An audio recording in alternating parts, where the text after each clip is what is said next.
কেনেকুৱা হৈ গ'ল দেখিছেনে? এই বিল্ডিং বনাই দিলে। কেনেকুৱা ঘৰত আহিছিলো মই, কোৱা কেনেকুৱা ঘৰত আহিছিলো?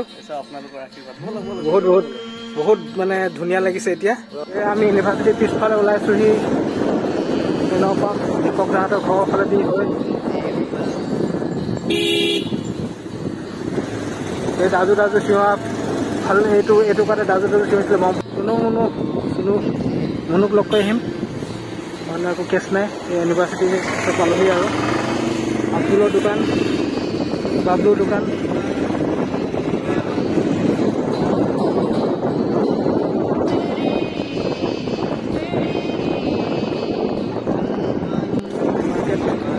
ইউনিভাৰ্চিটি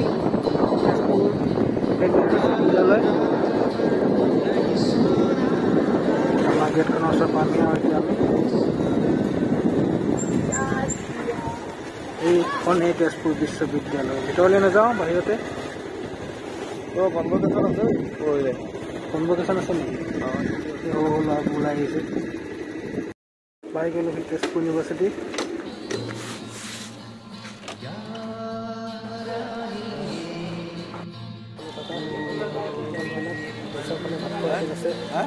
সকলে এখন শাস্ত্ৰ লিখিব লাগিব, এখন উপন্যাস হ'ব।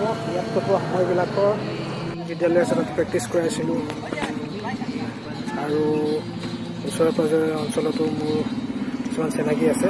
সৰু ল'ৰা ছোৱালীবিলাকে এই সৰু ল'ৰা ছোৱালীবিলাকে ইউনিভাৰ্চিটি চাবলৈ আহিছে।